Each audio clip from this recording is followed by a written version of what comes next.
तूफान, चक्रवाती तूफान बिपोरजॉय। बिपोरजॉय एक बंगाली शब्द है जिसका मतलब होता है डिजास्टर, तबाही। सब लोग यही मान रहे होंगे, मना रहे होंगे हाथ जोड़ के कि जो इस शब्द का मतलब है, कम से कम वो मतलब जमीन पर ना उतरे, बिपोरजॉय इतनी बड़ी आपदा बन करके ना आए और धीरे धीरे तूफान चला जाए। ये सब कैसे होगा?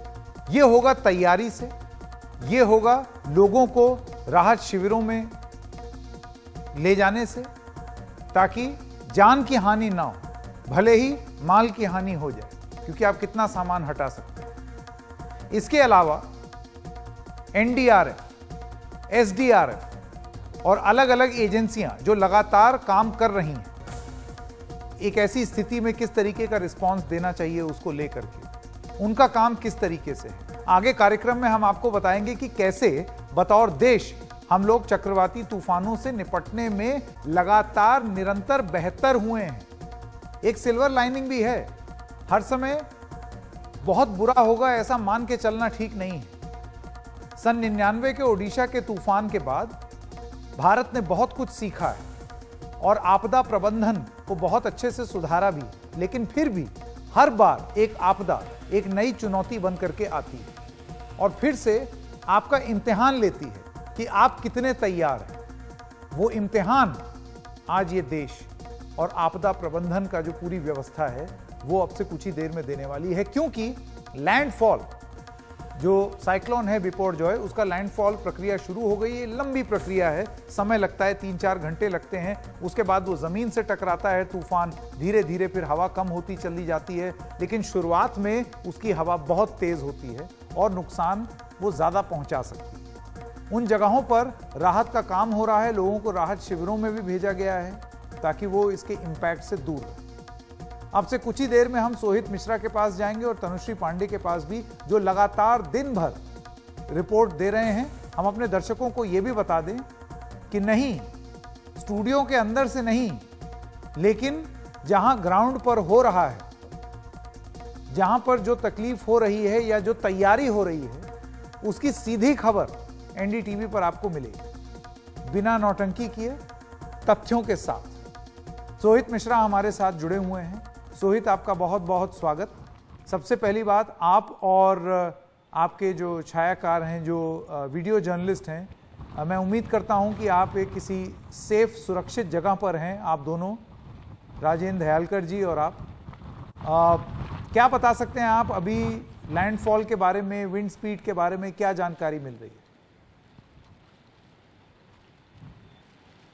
जी बिल्कुल संकेत, मैं और मेरे जो सीनियर वीडियो जर्नलिस्ट हैं राजेंद्र दयालकर, हम एक सुरक्षित स्थान से जो भी अपडेट्स हैं वो ला रहे हैं। लेकिन जैसे कि आप देख सकते हैं, जो हवा है वो बहुत तेज है यहाँ पर, और इससे ये पता चला है, या जो जानकारी अब तक हमें मिल पाई है वो ये है कि आई ऑफ द स्टॉर्म, जिसे जो मुख्य भाग है इस पूरे चक्रवाती तूफान का, वो अब तट से टकराने वाला है और इसका असर साफ तौर पर देखने मिल रहा है। जैसे जैसे हम बात कर रहे हैं वैसे वैसे तूफान बढ़ता जा रहा है, और भारी बारिश क्योंकि तेज हवा के साथ होती है संकेत, तो उसका असर बड़े पैमाने पर देखने मिल रहा है। इसलिए ना ही हम किसी समुद्र के पास में हैं और ना ही ऐसे किसी पेड़ के पास में हैं जहां पर खतरा रहे, क्योंकि सरकार और प्रशासन की ओर से भी ये एक गाइडलाइन जारी की गई है कि क्या कुछ करना है। और जैसे कि आपने कहा, ना ही हम किसी स्टूडियो में हैं ज़मीन पर, लेकिन सुरक्षित स्थान से ये जो पूरी कवरेज है वो एनडीटीवी अपने दर्शकों के लिए कर रही है। और जो भारी बारिश और साथ ही साथ जो तेज़ हवा है उसका असर देखने मिल रहा है। संकेत, जहाँ पर हम हैं बिजली वहाँ पर बिल्कुल नहीं है, इस पूरे गांव में बिजली नहीं है, और इसका असर भी यहाँ पर होगा। हम जिस जगह पर रुके हैं, उन्होंने अब जनरेटर का इंतज़ाम किया। जब उन्हें पता चला कि यहाँ पर आके हम रिपोर्टिंग कर रहे हैं, तो उन्होंने खुद एक जनरेटर का इंतज़ाम किया जहाँ पर हम हैं। लेकिन उसके अलावा इस पूरे गांव में, इस पूरे शहर में जो समुद्री तट के पास है, क्योंकि तेज़ हवाएं हैं, तो इसका असर यहाँ पर जो बिजली के खंभे थे उस पर पड़ा है, बिजली के तारों पर पड़ा है, और इसलिए जो बिजली आने वाले कुछ घंटों तक यहाँ पर नहीं रहने वाली है। एनडीआरएफ और साथ ही साथ दूसरे एजेंसियों का कहना है कि आने वाले 2-3 घंटे तो काफ़ी अहम है, क्योंकि उसमें तेज़ हवाओं के साथ साथ भारी बारिश होगी। और जब तेज़ हवा और भारी बारिश साथ में होगी, जैसे कि आप यहाँ पर देख पा रहे हैं, उसका असर खास तौर पर निचले इलाकों में देखने मिलेगा। 1 लाख के करीब लोगों को समुद्री तट से दूर कर दिया गया है। स्थानों में रखा गया है। जगह जगह पर रैंकिंग की जा रही है। अलग अलग जो इंस्टीट्यूट्स इसमें जो यहाँ पर संस्थाएं जुड़ी हैं, चाहे वो NDRF हो, SDRF हो, स्टेट पुलिस हो, सेंट्रल गवर्नमेंट की कुछ और फोर्सेस हैं, लोकल एडमिनिस्ट्रेशन है, उन्होंने एक एक जगह अपनी अपनी पकड़ रखी है जहाँ पर वो लोगों की मदद करेंगे। लेकिन ये मदद वो रात में इस अंधेरे में कर ही नहीं पाएंगे, क्योंकि उन्हें अपने भी जान की सुरक्षा करनी है, अपने लोगों को भी रिस्क में नहीं डालना है। तो जब कल सुबह उजाला होगा तब कहीं ना कहीं जो लोगों को बचाने या जहाँ पर भी कोई ज़रूरत होगी वो किया जाएगा। तो 2 से 3 घंटे काफ़ी अहम है। और जैसे कि आपने कहा, ये जो एक बार ये तूफान निकल जाएगा उसके बाद ही हम ये बता पाएंगे कि हम कितने तैयार हैं। प्रशासन की ओर से ये संकेत आपको बता दें कि उनकी सतर्कता बहुत बड़े पैमाने पर सही साबित हुई है। समुद्र के पास जितने लोग थे उन्हें हटाना बहुत अच्छा रहा है, क्योंकि अब जो समुद्र की जो लहरें हैं वो ऊंची तो हुई हैं, साथ ही साथ वो जो ये तट है उसे पार करके काफ़ी आगे आ गई है। जो वहाँ पर जो घर हैं उस पर भी इसका प्रभाव ज़रूर पड़ा है। वहाँ पर जो दुकानें थीं, जो ठेले थे, वो तो पानी में बह गए हैं। तो सुबह शायद तस्वीर और साफ हो, और इस तरह से क्योंकि आने वाले जो आधा 1 घंटा है उसमें तेज़ हवा और होने वाली है, तो प्रभाव और बढ़ेगा और इसका असर भी और होने वाला है। और ये केवल एक जगह पर जहाँ पर हम हैं वहाँ की बात नहीं है।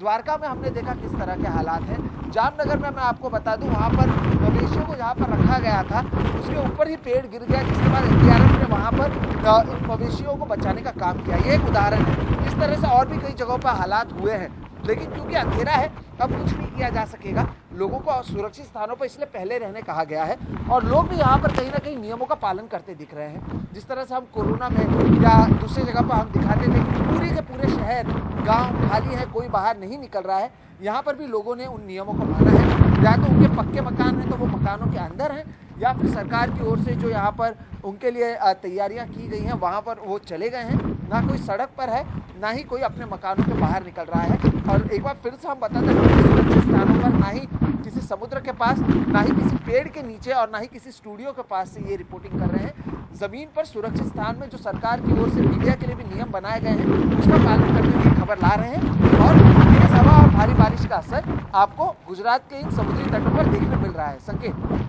सोहित, हमने कई बार देखा है, और जितनी बार साइक्लोन पर हमने रिपोर्टिंग की, हमने एक चीज़ देखी है कि होता क्या है कि जो मजबूत और पक्के घर में जो लोग रहते हैं उनको उतना ज़्यादा वो प्रभावित नहीं होते। और आपदा प्रबंधन व्यवस्था वाले भी यही कहते हैं कि आप अंदर रहिए, बाहर मत निकलिए और सुरक्षित रहिए, दरवाज़ा खिड़की बंद कर दीजिए। लेकिन तकलीफ उन लोगों को होती है जो कच्चे मकान में रहते हैं, जो झोंपड़ी में रहते हैं, या जिन्होंने छोटी छोटी दुकानें लगाई हैं वहीं पीछे बिस्तर है। यहां पर सबसे ज्यादा समस्या आती है। तो आपको लगता है कि ये व्यवस्था प्रशासन ने अच्छे से की है कि इस तरीके से जो लोग हैं जो शायद प्रभावित हो सकते हैं उनको एक सेफ स्थान पर लेकर के, सुरक्षित स्थान पर लेकर के जाए? बिल्कुल, और उन्हीं लोगों को अलग अलग जगहों पर प्रशासन की ओर से ले जाया गया है जिनके मकान कच्चे हैं, या जो जैसे कि आपने कहा दुकान के पीछे ही रह रहे हैं। उन्हें पता है कि वो जो स्ट्रक्चर होता है, वो जो ढांचा होता है, वो सही नहीं होता है, इसलिए उन्हें वहाँ से हटाना प्रायोरिटी थी। इन लोगों की जान को बचाना प्रायोरिटी थी। लेकिन ये लोग ज़रूर सुरक्षित हैं संकेत, लेकिन वो चिंतित हैं क्योंकि उनकी रोजी रोटी तो वहीं पर है। अगर मछुआरे हैं बड़े पैमाने पर जो कि शेल्टर रूम्स या जो भी स्कूल और कॉलेजेस बनाए वहाँ पर गए हैं, लेकिन मछुआरों का घर वहाँ पर है, उनके जो नाव हैं वो समुद्री तट से लगे हुए हैं। कई लोगों के मवेशी जो हैं अलग अलग गाँव में हैं जहाँ पर वो दोपहर को आकर उन्हें चारा डाल रहे थे, हमने वो भी रिपोर्टिंग दिखाई है। तो उनकी रोजी रोटी पर आने वाले दिनों पर इसका किस तरह से असर ना पड़े, इससे लेकर वो चिंतित ज़रूर हैं, क्योंकि तूफान तो आज रात भर में गुजर जाएगा, लेकिन इसके आगे वो अपने आप का जो उनका गुजारा है वो कैसे करेंगे, उसके लिए प्रशासन का कहना है कि उसके लिए भी तैयारी है कि जिनके घर कच्चे थे या फिर मजबूत नहीं था और इसका असर पड़ता है, सुबह से ही प्रशासन की अलग अलग टीमों की कोशिश होगी कि उसे जल्द से जल्द सही किया जाए या रहने लायक किया जाए, ताकि लोग वहां पर पहुंचे और अपने जीवन को, अपने दिनचर्या को फिर से उसी तरह से शुरू करें। तो बिल्कुल ऐसी कई सारी चीज़ें ज़मीनी स्तर पर की जा रही हैं, और जिनकी ज़रूरत थी, जिन्हें सबसे ज़्यादा हटाने की, उनको प्रायोरिटी दी गई, उन्हें हटाया गया। उसमें भी बच्चे, बूढ़े और महिलाओं को पहला स्थान दिया गया, उन्हें पहले सुरक्षित स्थानों पर ले जाया गया, फिर बाकी लोगों को भी अलग अलग जगहों पर ले जाया गया। जैसे कि मैंने कहा, 1 लाख से ज़्यादा लोगों को शिफ्ट किया गया है, और अब जब हम इस तूफान को देखते हैं, हम उस बीच को देखते हैं जहां पर हम मौजूद थे, जो अब पूरी तरह से पानी में है, तो उसे देखकर समझ में आता है कि ये जो सरकार की तैयारी थी या जो प्रशासन यहाँ पर स्थानीय प्रशासन उनकी तैयारी थी, उसके वजह से कम जो नुकसान होगा भी वो बहुत कम होगा, नहीं तो नुकसान और बड़े पैमाने पर यहाँ पर हो सकता था। मेरा आखिरी सवाल आपसे, सोहित, आपने और राजेंद्र जी ने, जो आपके वीडियो जर्नलिस्ट हैं, इससे पहले कितनी बार आपने साइक्लोन या इस तरीके की, आप मुंबई में रहते हैं, मुंबई में आपने फ्लड्स और तेज बारिश तो कवर की ही होगी, लेकिन इस तरीके के साइक्लोन आपने कितनी बार कवर किए हैं? और दूसरी चीज, बतौर रिपोर्टर आपका पिछले एक आधा दिन से क्या अनुभव रहा है, आपका और राजेंद्र जी दोनों का? मन में क्या चीज आई? अपने आप को सुरक्षित कैसे रख रहे हैं? पानी खाने की क्या व्यवस्था है? वहां लोग किस तरीके से ये व्यवस्था कर रहे हैं? बिल्कुल, देखिए, मुंबई और इसके आसपास चक्रवाती तूफान नहीं आते थे, खासतौर पर इस पश्चिमी तट में। ये तीसरा तूफान है जिसको हमने कवर किया, और तीनों समय मैं और राजेंद्र दयालकर ही साथ में रहे हैं। तो जो अनुभव रहा है हम दोनों का रहा है। ताउते एक तूफान आया था और एक तूफान उससे पहले आया, ये तीसरी तूफान है जिसे हम साथ में कवर कर रहे हैं। बतौर जर्नलिस्ट एक तरफ यही सारी चीज़ें संकेत हम पढ़ते हैं जब हम जर्नलिज्म की पढ़ाई करते हैं कि किस तरह से आपको कवरेज करना है, और जब वो करने मिलता है तब इसकी अहमियत समझ में आती है। लेकिन जैसे कि आपने कहा, उसके साथ कई चीज़ों का ख्याल रखना पड़ता है। हमने हमारे साथ जो शख्स हैं राजेंद्र दयालकर, वो और हम कोशिश कर रहे हैं, जैसे कि हमने खाने की व्यवस्था कुछ जगहों पर की है। अगर यहाँ पर बिजली नहीं है तो यहाँ से पास में कोई पेट्रोल पंप जहाँ पर जनरेटर या बाकी चीज़ें होती हैं, क्योंकि अगर हमें लाइव भी करना है तो अपने फ़ोन को भी चार्ज रखना है, अपने कैमरा और बैटरीज को भी चार्ज रखना है, तो उसकी व्यवस्था करनी पड़ती है। रहने के लिए हम सभी सोचते हैं कि कोई अच्छी जगहों पर रहें, ये भी लोगों को पता नहीं है कि आमतौर पर बीच के आसपास के जो होटल्स हैं वो पूरी तरह से बंद रहते हैं ऐसे तूफान में। तो आपको अपने रहने की व्यवस्था करना एक अपने आप में चुनौती होती है। तो ये अलग अलग चीज़ें होती हैं जो पत्रकार को करना पड़ता है। राजेंद्र जी हो, मैं हूँ या बाकी लोग हैं, और यहाँ पर भी आप अपने जब साथ में आप आते हैं तो बारिश होने वाली है, इसका आपके इक्विपमेंट पर असर पड़ता है, आपके लाइट्स पर असर पड़ता है, कैमरा पर असर पड़ता है। तो उसके लिए जिस तरह से हम वो शब्द यूज़ करते हैं जुगाड़, वो भी करना पड़ता है। जैसे कि एक जुगाड़ कर हम एक सुरक्षित स्थान पर अब खड़े हैं और ये रिपोर्टिंग कर रहे हैं, तो इसी तरह से काम करते हुए इसे हम जिम्मेदारी के साथ रिपोर्ट कर रहे हैं। और जिस तरह से हमने पढ़ा था उसी तरह से, बिना किसी एग्जैजरेशन के साथ, बिना किसी ड्रामे के साथ और केवल फैक्ट्स के साथ इस पूरी खबर को हम हमारे दर्शकों के लिए ला रहे हैं। सोहित, मेरा आखिरी सवाल, मैं जानता हूं कि अभी आप सुरक्षित स्थान पर हैं, पर आपको बैटरी भी बचानी है, कैमरे को भी बचाना है, तेज आंधी से अपने आप को भी बचाना है, और रात अभी लंबी है।